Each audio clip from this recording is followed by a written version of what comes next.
My sister raised her glass, eyes sparkling, lips painted in venom. "Cheers to the Ramirez family," she said, her gaze grazing over everyone like a queen surveying peasants. "Except for Isabella, the failure who only has money." Laughter erupted, my parents' laughter. And I didn't blink. I raised my glass too, calm and steady. "To the failure," I said, voice clear, sharp, final, "who will stop paying for your wedding." The silence was immediate, delicious. You don't see betrayal coming when it wears your last name. You excuse the jabs as jokes, the cold shoulders as stress. You tell yourself family doesn't mean harm, they just don't know better. But mine did.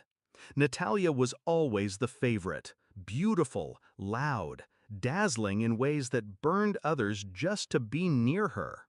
I was the quiet one, the one who built things, the one who paid for her tuition, her first apartment, the deposit on the wedding venue, the damn Vera Wang gown she had to have. No one blinked when I offered.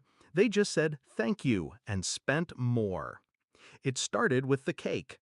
Her fiancé called me. "Can you cover the extra $600 for the fondant tier?" he asked, like I was the ATM and not the sister. I hesitated, and that pause was all it took. The next week, I overheard Natalia on the phone. "She thinks she's important because she makes six figures. Please, she buys her friends and still eats alone." She didn't hang up fast enough when I entered the room. "Oh, we were just joking," she said, eyes wide with fake innocence. I nodded. I didn't say a word. I started watching instead. There were more calls, more dinners where I footed the bill, only to be talked over, mocked, diminished. She has no husband, no kids, just her spreadsheets and cats. Except I don't have cats. They just liked the narrative. The final straw came 2 weeks before that dinner. I accidentally saw a group chat. Her phone lit up while she was in the bathroom. My name was the chat title, Isabella the Wallet. Natalia, my parents, even our cousin Lucas, laughing at me, calling me pathetic, desperate, lonely, but useful. I took a screenshot, sent it to myself. And in that quiet moment in her kitchen, I stopped being the wallet and started being the weapon. I didn't explode. I didn't cry. I calculated. I called the venue first. The balance hadn't been paid. I asked for a full breakdown, every invoice I'd covered so far. $43,712.27. Next, I called my lawyer. The wedding contract was under my name, for simplicity, Natalia had said. Perfect. Then I called the bank, froze the wedding account, transferred the remaining balance to a new one under my business. 3 days before the dinner, I canceled the florist, the caterer, the open bar. I left the dress untouched. Let her try it on, twirl, dream. Let her think she'd won. Back to that dinner. When I said the words, "Who will stop paying for your wedding?" Natalia blinked once, twice. "Wait, what?" I didn't explain. I just sipped my wine. She laughed, unsure. "You're joking, right?" I smiled. "Check your email."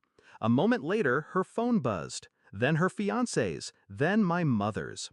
All the same PDF.